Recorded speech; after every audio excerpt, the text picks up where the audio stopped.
Me llamo Margarita Espinosa. Tengo 63 años.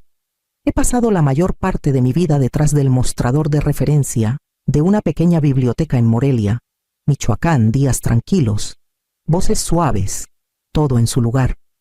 Me gustaba el orden, la predictibilidad, pero esa mañana en Chihuahua, bajo los acantilados rojos y el sol abrasador, nada en mi vida tenía sentido ya. Llevábamos 2 días en la carretera mi hijo Gabriel, su esposa Isabel y yo. Gabriel había insistido en llevarme a ver el Cañón del Cobre. «Deberías salir más, mamá», me dijo. Sonaba a amabilidad, pero noté la impaciencia debajo, esa forma de hablar que usaba cuando hacía algo por obligación. Nos detuvimos en una gasolinera solitaria en la carretera a Creel. El aire vibraba de calor. Isabel estaba pegada a su celular. Sus lentes de sol reflejaban todo menos emoción. Les dije que tardaría 1 minuto y entré a comprar agua y usar el baño. El lugar olía a polvo y café rancio. Cuando salí, la bomba junto a mí seguía funcionando. Pero el coche no estaba donde lo habían dejado. Se habían ido. Pensé que tal vez habían movido el auto a la sombra. Me protegí los ojos con la mano y miré la carretera, nada más que asfalto y ondas de calor. Esperé. 10 minutos. 15. El dependiente, un joven con marcas de acné, asomó la cabeza. «¿Todo bien?» «Señora, creo que sí», respondí, aunque sentía la garganta seca. «Ya volverán», asintió y regresó adentro. Pasaron otros 10 minutos. El aire acondicionado del local gemía como si estuviera a punto de rendirse. Una gota de sudor me resbaló por el cuello. Entonces mi celular vibró un mensaje de Gabriel. «Vamos a ver si puedes regresar sola. No te preocupes, es solo una broma». Por un momento, no pude moverme. Miré la pantalla, ese pequeño emoticono sonriente al final, y sentí algo pesado caer dentro de mi pecho. Mi cartera estaba en la guantera. La batería de mi celular estaba al 15%. Ellos tenían el coche y mi cartera. Llamé una vez. Sonó 2 veces y saltó al buzón. Lo intenté de nuevo, pero esta vez ni siquiera conectó. El joven dependiente salió otra vez, con una botella de agua en la mano, segura que no necesita usar el teléfono. «Señora», la acepté. Le agradecí y me senté en la banqueta junto a la máquina expendedora. El asfalto quemaba a través de mis jeans. En algún lugar, un cuervo graznó entre el viento del cañón. Los imaginé riendo juntos en el coche Isabel, probablemente grabando mi reacción. Gabriel pidiéndole que parara, pero riendo también. Siempre pensaron que mi seriedad era divertida. Media hora después, el sonido de un motor rompió el silencio. No eran ellos. Un camión de carga frenó. Los frenos de aire silbando, la cabina brillando plateada bajo el calor. El conductor se asomó, entrecerrando los ojos. «¿Estás bien, señora?» Miré la carretera que se extendía hacia el norte, el horizonte infinito del desierto, y me puse de pie. «Creo que sí», dije. Mi voz me sorprendió firme, casi tranquila. Señaló la puerta del copiloto. «Sube, voy rumbo a Ciudad Juárez». Dudé solo 1 segundo antes de trepar. Mientras el camión avanzaba, miré una vez más por el retrovisor. La gasolinera se hizo pequeña hasta desaparecer en el polvo. No sabía qué me esperaba adelante, pero de algo estaba segura: no iba a regresar. La cabina del camión olía ligeramente a café, aceite y un toque dulce de tabaco. El conductor se presentó como Rafael, un nombre que encajaba con su voz lenta y calmada. Parecía de unos 50 y tantos, el tipo de hombre cuyo rostro había sido moldeado más por el viento y el polvo del camino que por el tiempo. Condujimos en silencio los primeros kilómetros. El desierto se extendía sin fin a ambos lados. Roca roja, fundiéndose con un cielo pálido. El zumbido de las llantas era constante, casi hipnótico. Apreté las manos en mi regazo para que no temblaran. ¿Vas a algún lugar en particular?, preguntó después de un rato, sin apartar la vista de la carretera. «Al norte», dije. «Solo al norte por ahora», asintió, como si esa respuesta bastara. «¿Tienes familia a quien llamar? Puedo prestarte mi celular por un largo momento». Miré el teléfono en el portavasos. El número de mi hijo estaba ahí, en mi memoria. Podía imaginar lo que diría mi voz demasiado tranquila, su risa incómoda, una disculpa que no significaría nada. Negué con la cabeza. No, gracias. Rafael no insistió. Tú decides, dijo, subiendo un poco el volumen de la radio. Una canción norteña sobre carreteras y recuerdos sonaba entre la estática. Nos detuvimos una vez en un área de descanso cerca de Parral. Compró 2 cafés de una máquina expendedora y me dio uno sin decir palabra. La taza de papel quemaba en mis manos, pero de alguna forma me anclaba. ¿Tienes gente esperándote allá arriba?, preguntó en voz baja. No realmente, respondí. Solo un lugar que conocí alguna vez, donde podría encontrar refugio por ahora, asintió de nuevo, con esa misma comprensión en los ojos. A veces eso es suficiente. El sol caía detrás de los acantilados cuando Ciudad Juárez apareció a lo lejos, un puñado de luces contra la planicie oscurecida. Rafael redujo la velocidad al acercarnos. Hay un albergue para mujeres cerca de la avenida Juárez. He dejado aquí a algunos viajeros ahí antes. Son buena gente. Diles que Rafael te mandó. Le agradecí, con más sinceridad de la que él podía imaginar. Cuando bajé del camión, el aire nocturno me golpeó fresco en el rostro. Me quedé en la banqueta viendo cómo las luces traseras se desvanecían en el horizonte, la carretera extendiéndose como una frase sin terminar. El albergue era un edificio bajo de ladrillo escondido detrás de un supermercado, con un porche lleno de macetas con suculenta y un letrero pequeño que decía Casa Refugio. Adentro, el aire olía ligeramente a jabón y café viejo.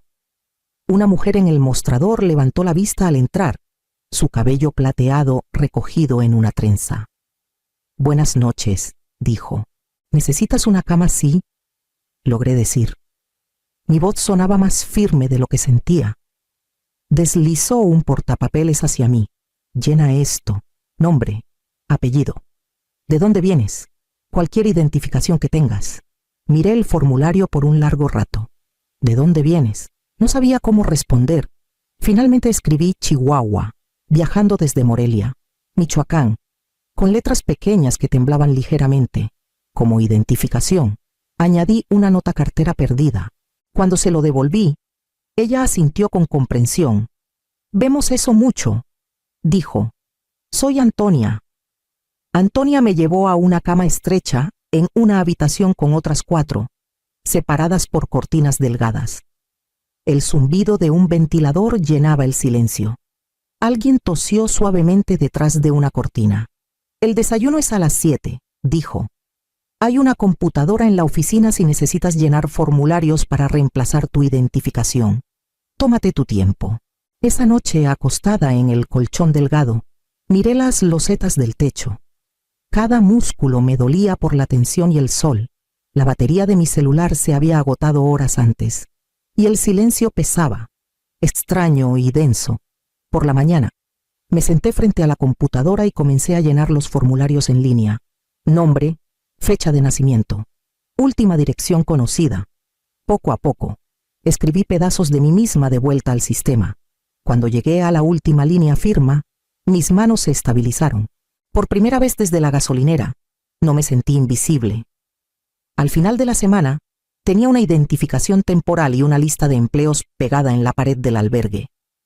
La mayoría eran turnos cortos, limpieza, mantenimiento, lavaplatos. Nada de eso me molestaba. Después de años ayudando a los usuarios de la biblioteca a encontrar lo que necesitaban, sabía cómo empezar de a poco. El comedor estaba en las afueras de la ciudad. Un edificio pequeño con un letrero de neón parpadeante que decía El Rincón de Jacinta. La mañana que entré, el olor a cebolla frita y café me golpeó como una pared. Una mujer estaba detrás del mostrador, alta y delgada, con el cabello gris atado con un paliacate rojo. ¿Tú eres la que mandó a Antonia?, preguntó sin levantar la vista de la caja. Sí, señora. Margarita Espinosa. Llámame Jacinta. Me miró de arriba abajo, como si me escaneara. ¿Has lavado trastes antes? No profesionalmente, Su boca esbozó una leve sonrisa. Ya aprenderás. Los mandiles están atrás. Si llegas tarde, ni te molestes en venir. Esa fue toda su inducción. Pero cuando me dio el mandil, pesaba más que tela, era algo como confianza. La cocina era un torbellino de calor y ruido. Encontré un ritmo en el caos, platos apilándose, agua corriendo, el roce de cucharas metálicas contra la porcelana. Las primeras horas me dejaron las manos ampolladas, pero no me quejé. Los cocineros eran amables a su manera ruda, gritando instrucciones que sonaban a insultos, pero no lo eran. Para el mediodía, el fregadero estaba lleno otra vez, una montaña de sartenes grasosos. Me subí las mangas, el sudor corriéndome por el cuello. Jacinta pasó una vez, dejó un vaso de agua junto a mí y dijo: «Eres lenta, pero no te rindes. Sigue así». Esas palabras me sostuvieron toda la tarde. Cuando el último plato estuvo guardado y el piso trapeado, salí al aire fresco detrás del comedor. Me dolían los brazos, la espalda, pero sentía algo que no había sentido en semanas: utilidad. Jacinta salió con un cigarro colgando de los dedos. «¿Vives en el albergue?» «Por ahora», asintió. «¿Te dejarán quedarte 2 semanas más? Después, necesitarás dinero para renta. Te mantengo si quieres las horas. Quiero», dije. Exhaló humo hacia el estacionamiento de grava. «Entonces aquí te quiero a las 6. Y trae guantes». Cuando volvió adentro, me quedé un largo momento bajo la luz pálida del atardecer. Mis manos ardían, mi ropa olía a jabón y grasa, pero debajo de todo eso, algo callado se movía: el orgullo, redescubriendo su voz. Para finales de otoño, las rutinas se habían asentado en algo casi estable. Trabajaba 5 días a la semana en el rincón de Jacinta. Dormía en el albergue y ahorraba cada peso que podía. Cuando la encargada de la tienda de segunda mano al otro lado de la calle me mostró un celular prepago por 500 pesos. Lo compré. No para hacer llamadas, solo para sentirme conectada a algo otra vez. No le di el número a nadie más que a Antonia, por si había emergencias, pero 2 semanas después apareció un mensaje de un número desconocido, luego otro. Abrí el primero antes de poder contenerme. Era la voz de Gabriel, débil, insegura. «Mamá, oye, esto se nos salió de las manos. Isabel dice que solo iba a hacer una broma. Íbamos a regresar, pero luego, no sé, llámame». ¿Sí? El segundo mensaje llegó un día después. El tono de Isabel era más cortante, casi molesto. «Pensamos que ya habrías vuelto. No puedes simplemente desaparecer así. Margarita, la gente está preguntando». La gente se refería a los vecinos, amigos, los que creían todo lo que ella decía. Escuché los mensajes 2 veces, buscando culpa, algo real, pero solo oí incomodidad, la que llega cuando una broma cruel cae más duro de lo esperado. Volvieron a llamar esa noche. Dejé que sonara. La vibración del celular en la mesita sonaba como un insecto atrapado. A la mañana siguiente, Jacinta notó que estaba más callada de lo usual. «¿Alguien te está molestando?», preguntó, limpiando el mostrador. Me encogí de hombros. «Solo fantasmas», no insistió. «Ignóralos», dijo simplemente. «Solo existen si los alimentas». Esa noche, sentada en mi catre en el albergue, el celular pesaba en mi mano. Desplacé hasta sus números, presioné bloquear y vi sus nombres desvanecerse de la pantalla. El silencio que siguió no estaba vacío, era limpio, como el aire después de la lluvia. Por primera vez en meses, dormí toda la noche sin soñar con la carretera que dejé atrás. Pasaron 3 años antes de que notara cuánto había avanzado. La carretera que alguna vez me aterró de alguna forma me llevó a casa, pero no a la que esperaba. Después de dejar Ciudad Juárez, seguí trabajos temporales hacia el sur limpiando moteles, seleccionando frutas, acomodando libros en una biblioteca universitaria en Querétaro. Para cuando llegué a San Miguel de Allende, había ahorrado lo suficiente para un pequeño departamento arriba de una panadería. La ventana daba al río Laja y por las noches El agua sonaba como un susurro constante, indulgente. La librería estaba en la calle Hidalgo, un lugar angosto que olía a papel y canela del café de al lado. Cuando la dueña se jubiló, me preguntó si quería encargarme del día a día. Dije que sí antes de que el miedo respondiera por mí. El trabajo era fácil: apilar estantes, charlar con clientes, escribir notitas para la mesa de exhibición, para mañanas tranquilas o para corazones que necesitan cosas suaves. A veces me sorprendía sonriendo mientras trabajaba. Mi vecina, Leonor, vivía al otro lado del pasillo, una viuda de 70 y tantos, con un jardín de macetas con hierbas que abarrotaban el balcón. Una tarde, tocó a mi puerta con un plato de panques de arándano. Hice de más, dijo, aunque siempre lo hacía, tomando té. Me habló de su hijo en Guadalajara, de su difunto esposo que tallaba comederos para pájaros. Yo le conté de mis años en la biblioteca, omitiendo lo demás. No preguntó, solo dijo: pareces una mujer que ha aprendido a empezar de nuevo. Empezamos a vernos una vez por semana, a veces para cenar, a veces solo para sentarnos en el balcón y ver la luz desvanecerse sobre la parroquia. Ella hablaba más que yo, pero eso me gustaba. Su voz llenaba los espacios vacíos que no había notado que seguían huecos. Las estaciones cambiaron otra vez. La librería se volvió más concurrida y dejé de mirar la puerta esperando que alguien conocido entrara. Mis manos ya no temblaban al firmar recibos o formularios de renta. Compré una lámpara de segunda mano para el rincón de lectura y una alfombra con hilos azules que me recordaban la costa de Nayarit. Una tarde de primavera tardía, vi mi reflejo en el cristal de la librería, cabello con hebras plateadas, postura recta, ojos tranquilos. Por un largo rato, no reconocí a la mujer que me miraba. Luego sí, era una mañana tranquila de domingo en la librería, de esas en que el mundo parece medio dormido. Leonor había dejado una canasta de lavanda junto a mi puerta, y yo revisaba facturas cuando la computadora sonó un nuevo mensaje. El nombre del remitente me congeló: Gabriel Espinosa.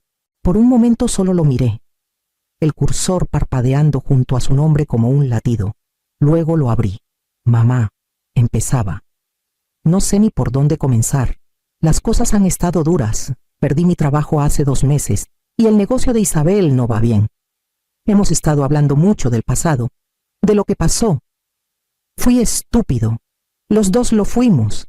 Pensé que era divertido, pero ahora veo lo equivocado que estuvo. Te extrañamos. Tal vez podríamos hablar. Siempre has sido buena con el dinero. Quizás podrías ayudarnos a resolver las cosas, como siempre lo hiciste, aunque no lo mereciéramos. Con cariño, Gabriel. Las palabras pesaban como piedras colocadas una a una sobre mi pecho. El tono era el mismo de siempre, medio remordimiento, medio petición. No había mención de aquel día en la gasolinera, ni reconocimiento de lo que costó sobrevivir después. Solo el cambio fácil de la culpa a la necesidad. Lo leí 2 veces, una como madre, otra como una mujer que finalmente había aprendido a no confundir manipulación con afecto. Luego moví el cursor a la esquina de la pantalla y presioné eliminar. Afuera, los faroles empezaban a encenderse. Cerré la laptop, puse el letrero de la librería encerrado y observé a la gente paseando a sus perros por el sendero del río. El mundo seguía su curso, sin preocuparse, y por primera vez me sentí agradecida de ser parte de su ritmo tranquilo. Ocurrió un martes cualquiera, de esos que comienzan sin advertir cambios. La campana sobre la puerta tintineó, y cuando levanté la vista del mostrador, mis manos se detuvieron. Gabriel estaba ahí, más viejo, más pesado, los hombros ligeramente encorvados, a su lado. Isabel aferraba su bolso como si fuera un salvavidas. Por un instante, nadie habló. El aire en la librería cambió silencioso pero eléctrico. Mamá, dijo suavemente, como si la palabra pudiera romperse. ¿Te ves bien? Me limpié las manos en un trapo y forcé mi voz a mantenerse firme. ¿Qué los trae por aquí? Isabel dio un paso adelante primero. Vinimos a verte. Las cosas han estado complicadas. Pensamos que tal vez era hora de hablar. Su tono tenía esa cortesía cuidadosa de alguien que aún cree tener la ventaja. Señalé una mesa pequeña junto a la ventana. Pueden sentarse. No compraron libros ni miraron alrededor. Hablaron de sus problemas, la pérdida del trabajo, la hipoteca, la sensación de que nada se siente bien ya. Gabriel dijo que los atormentaba la culpa. Luego vino la verdadera razón. Solo necesitamos un poco de ayuda para salir adelante, dijo, con los ojos buscando los míos. En un cheque en blanco escribí una cantidad simbólica lo justo para cubrir el costo de regresar a salvo. Un gesto de lo que se debía. Rasgué el cheque, lo puse en la mesa y lo deslicé hacia ellos. Gabriel frunció el ceño. ¿Qué es esto, el costo de regresar? Dije. Es todo lo que se debía. Los labios de Isabel se abrieron, pero no salió sonido.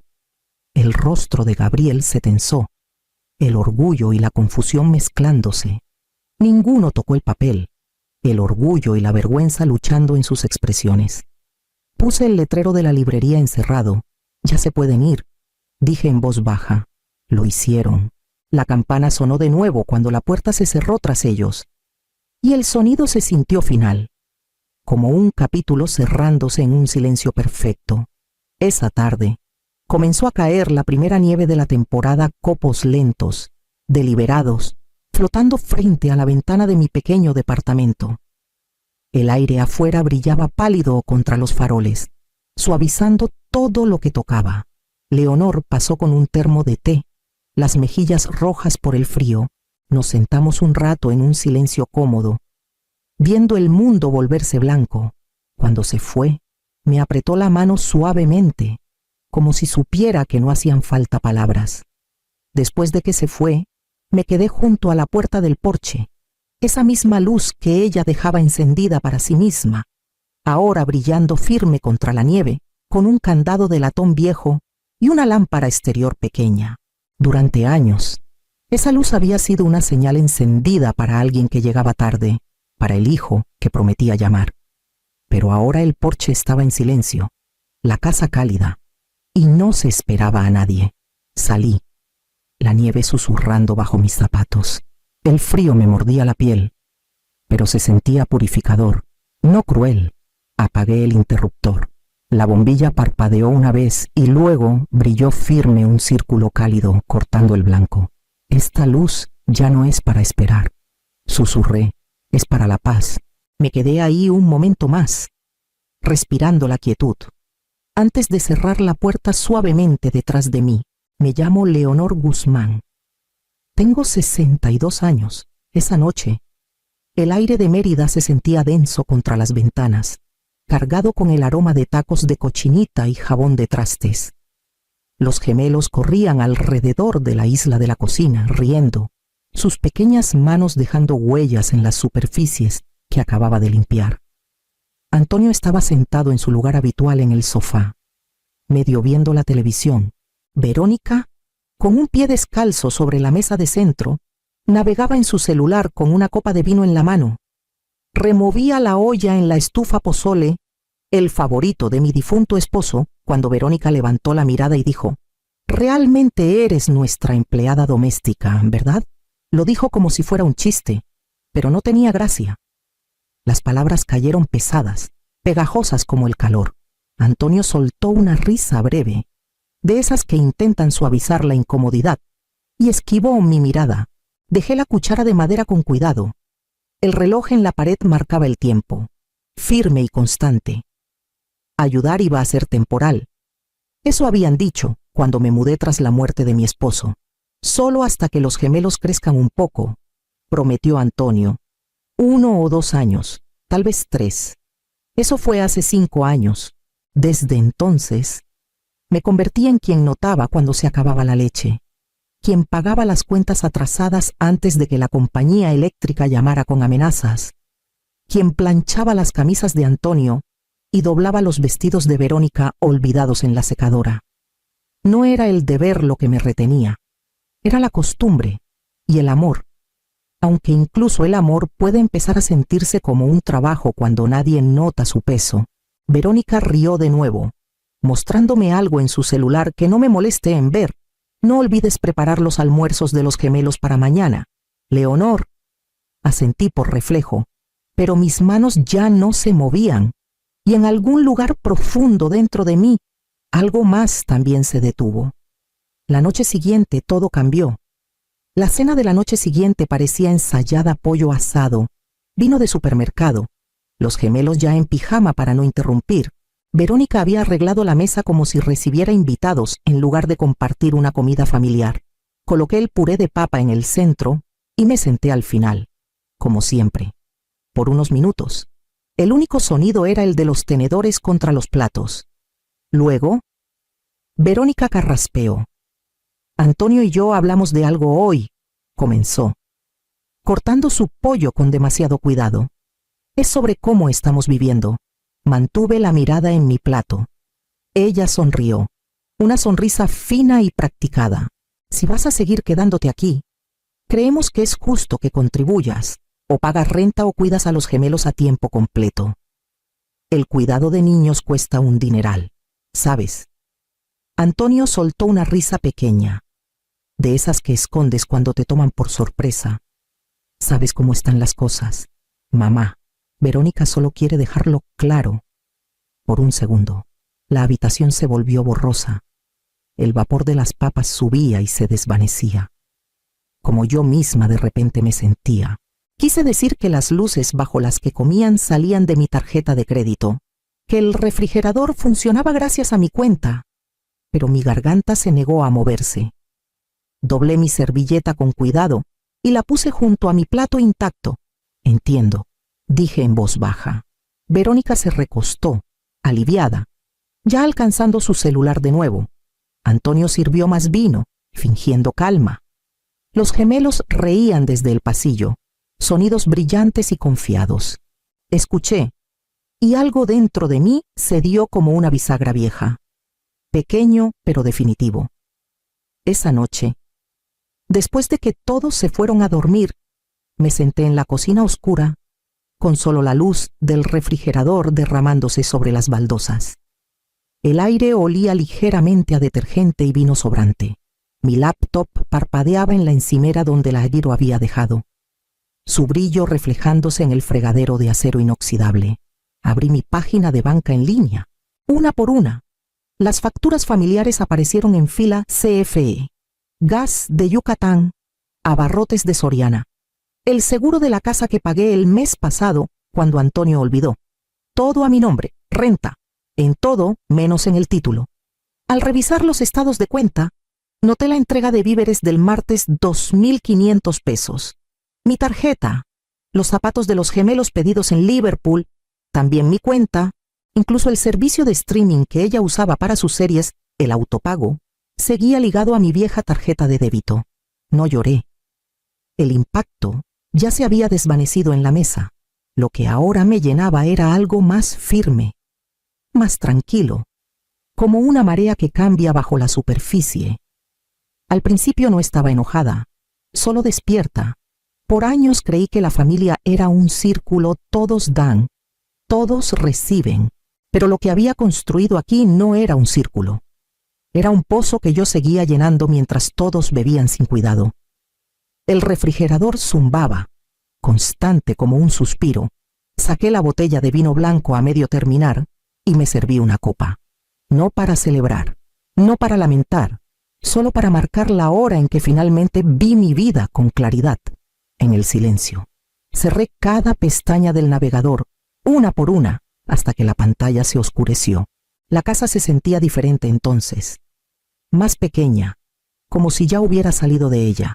Arriba, alguien se movió en su sueño. Apagué la luz y me quedé un largo rato, escuchando nada más que el sonido de mi propia decisión tomando forma. A medianoche, la casa se había sumido en el silencio. Incluso la luz nocturna de los gemelos proyectaba un brillo cansado, parpadeando en el pasillo como un pulso pequeño. Me senté en el borde de mi cama, con los zapatos puestos, la maleta a medio abrir, la misma que usé cuando me mudé hace 2 años. Ya no parecía tan grande. La decisión se había tomado mucho antes de esa noche. Solo estaba alcanzándola. Abrí mi laptop una última vez. Entré a cada cuenta y programé la cancelación de cada autopago, electricidad, gas, internet efectivo al final del mes. Los correos de confirmación llegaron como pequeños latidos constantes, uno por uno. Los hilos invisibles que sostenían esta casa se rompieron en silencio. En la mesa de noche, escribí una nota con mi letra cuidadosa. Las cuentas ahora son suyas. No la firmé. Sabrían de quién era. Cuando llegué a la habitación de los gemelos, me quedé en la puerta un largo rato. Sus pequeñas respiraciones subían y bajaban al ritmo, suaves como el ventilador de techo. No sentía enojo, solo el tipo de amor que sabe cuándo dejar de sacrificarse. Acaricié un rizo en la frente de uno de los niños, susurrando algo que ni siquiera recuerdo ahora, algo lo suficientemente suave para no despertarlo, pero firme para marcar una despedida. Las tablas del piso crujieron mientras caminaba por el pasillo. Sin maquillaje, con el cabello recogido, me sentía como una extraña en mi propia casa. Afuera, el aire me envolvió. Cálido y pesado con el olor a jazmín, jalé mi maleta hasta la banqueta. Los insectos nocturnos tumbando como una orquesta callada. Detrás de mí, la luz del porche permaneció apagada. Nadie se movió. Nadie dijo mi nombre. Respiré hondo. Abrí mi viejo sedán y manejé lejos de la casa que había confundido mi devoción con renta. El estudio que encontré estaba en el segundo piso de una casa de ladrillo desgastado cerca del Parque de las Américas en Guadalajara. Apenas cabían una cama, una mesa pequeña y una silla. Pero la primera mañana que desperté allí, me di cuenta de que el espacio nunca se había sentido tan amplio. Las ventanas daban a una fila de encinos cargados de heno. Cuando el viento soplaba, sonaba como una conversación lenta entre viejos amigos. Preparé café en una pequeña cafetera de estufa que compré en un mercado de segunda mano, del tipo que sisea antes de servir. El aire olía a granos tostados y hojas húmedas. No había pasos en el pasillo, ni platos esperándome en el fregadero. El silencio se sentía lleno, casi tangible, presionando suavemente contra las paredes, como si la habitación exhalara por primera vez en años. Desempaqué con cuidado, un cajón a la vez, unos libros, una manta doblada, una foto de mi esposo de nuestro último viaje a Puerto Vallarta. La puse en un estante junto a la taza que más me gustaba, una que decía hija del lunes. Esa tarde, caminé hasta el parque. La fuente brillaba bajo el sol, y los niños corrían entre la brisa mientras los padres gritaban desde las bancas. Nadie me conocía allí. Nadie esperaba nada de mí. Cuando regresé, el sol se ponía tras las cortinas delgadas, pintando las paredes de un naranja suave. Me senté en el borde de la cama, con el café en la mano, y escuché al zumbido del refrigerador, a los pájaros afuera, a nada en particular. Por primera vez en años, no me sentía necesitada, solo me sentía presente. Para la tercera mañana en mi nuevo lugar, mi celular comenzó a encenderse como un faro de advertencia. Primero llegó el mensaje de Antonio Mamá. ¿Olvidaste pagar la luz? Se cortó. Luego el de Verónica, afilado como una espina. Dejaste tus responsabilidades atrás. La hipoteca está atrasada. Nos estamos hundiendo. Los leí sentada en la mesa, junto a la ventana, el aroma del café rodeándome como una armadura. Afuera, el parque brillaba con el calor de la mañana, y un grupo de corredores pasaba bajo los árboles, sus risas débiles pero constantes. Las notificaciones llegaban sin parar, cada zumbido como un tamborazo contra mis nervios. No puedes simplemente dejar a tu familia. Se suponía que ayudarías. Estás siendo cruel. Pensé en todas las noches que me desvelé meciendo a los gemelos para que durmieran. Las tardes cocinando mientras Verónica subía fotos con la leyenda cena familiar, sin mencionar quién la hacía posible. Pensé en mi nombre en sus facturas. La columna invisible de una casa que nunca dijo gracias. El celular zumbó de nuevo. No podemos creer que nos hagas esto, escribió Verónica. Siempre hemos estado ahí para ti. Casi me reí. Dejé la taza, limpié un círculo de humedad en la mesa y escribí una palabra no. Sin explicaciones, sin disculpas, solo un rechazo pequeño y firme que se sintió más honesto que cualquier cosa que hubiera dicho en años. Luego apagué el celular, lo guardé en un cajón y abrí la ventana. El aire cálido entró, trayendo el aroma de jazmín y césped recién cortado. La ciudad se movía debajo de mí, viva e indiferente. Por primera vez en mucho tiempo, sentí esa indiferencia y se sintió como paz. Pasaron 3 semanas antes de que llegara la invitación. Fue un mensaje cortés de Antonio mamá. Queremos invitarte a cenar. Verónica cocinará. Los niños te extrañan. Por un momento miré la pantalla, dudando entre reír o suspirar. Aún así, la curiosidad ganó. Quería ver la casa, no la de paredes y muebles, sino la hecha de hábitos que construí en silencio y abandoné.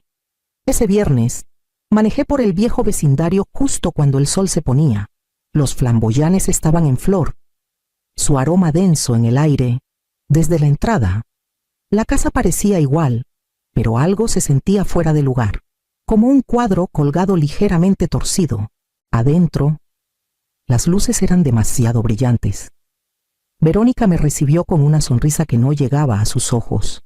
«Te ves increíble», dijo, con voz melosa y tensa. La mesa estaba puesta con cuidado, aunque los cubiertos no combinaban y el asado olía ligeramente quemado.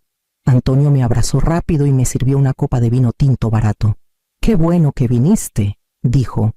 «Los gemelos ya estaban dormidos en otro lado», explicó ella. «Un poco de espacio para todos», añadió. Comimos en bocados pequeños y cuidadosos. La conversación flotaba en temas seguros: la escuela de los niños, el clima, un vecino que vendió su coche. Todo se sentía escenificado, como si fuéramos actores leyendo un guión titulado Cena familiar.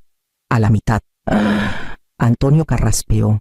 «Las cosas han estado difíciles desde que te fuiste», comenzó, mirando a Verónica. «Las cuentas, los niños, ha sido estresante». Verónica asintió, con ojos abiertos y una sinceridad ensayada. «Solo pensamos que tal vez podrías regresar. Solo por un tiempo. Hasta que estemos estables otra vez». Las palabras cayeron como lluvia fría. Dejé el tenedor, trazando el borde de mi copa con un dedo. «Entiendo», dije suavemente. El silencio que siguió fue frágil. Antonio intentó sonreír. Realmente ayudaría a todos. Los miré, primero a él, luego a Verónica. Su mirada no tenía calidez, solo necesidad, afilada y hambrienta. Y en ese momento entendí: no me extrañaban, extrañaban lo que hacía por ellos. Doblé mi servilleta con cuidado. La puse junto a mi plato y sentí la primera respiración tranquila de toda la noche. Me excusé después de la cena, murmurando algo sobre lavarme las manos. Verónica sonrió demasiado rápido, ansiosa por creer que la velada había salido bien. Antonio asintió, con un destello de alivio en el rostro. Querían pensar que las cosas se estaban suavizando, que estaba regresando al ritmo que entendían: silenciosa, útil, complaciente. La luz del pasillo zumbaba débilmente mientras caminaba hacia el baño. El aire se sentía denso, perfumado, con carne sobrecocida y un leve toque de cloro. Cerré la puerta detrás de mí y me apoyé en ella, dejando que el silencio se asentara. El espejo sobre el lavabo reflejaba a una mujer que apenas reconocía: ojos cansados, boca tranquila, hombros firmes. Abrí primero el agua fría. Las tuberías temblaron. Luego soltaron un chorro que llenó la pequeña habitación de sonido. Agregué el agua caliente. El vapor subió, enroscándose contra el cristal, difuminando el reflejo hasta que solo quedaban contornos.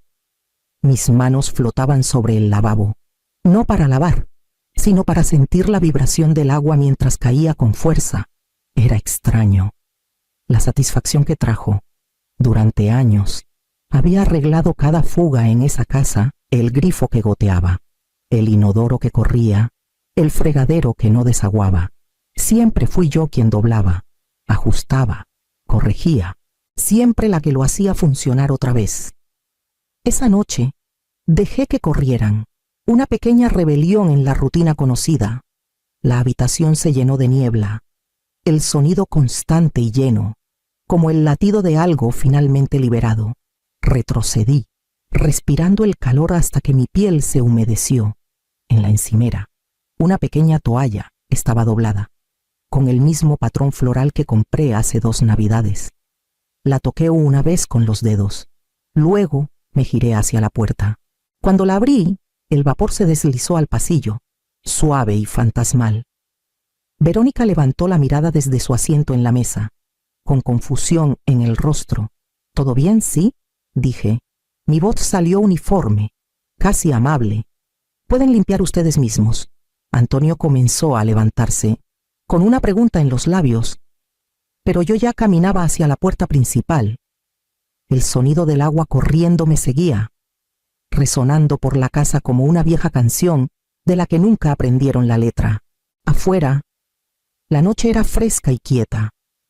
Bajé del porche sin mirar atrás. La puerta se cerró detrás de mí, apagando el ruido hasta que solo fue un recuerdo, aún corriendo en algún lugar al que ya no pertenecía. Las llamadas comenzaron de nuevo 2 días después. Primero de Antonio, luego de números que no reconocía. No contesté. Los mensajes llenaron mi buzón de voz de todos modos. Voces agudas con pánico, súplicas envueltas en culpa. Volvieron a cortar la luz. Se llevaron el coche. Dejaron una nota en el parabrisas. Otra advertencia de los límites que había establecido. Solo necesitamos un poco de ayuda. Mamá. Los borré sin escucharlos 2 veces. El silencio que siguió no era cruel, era claro. Finalmente había trazado una línea, no por enojo, sino por necesidad.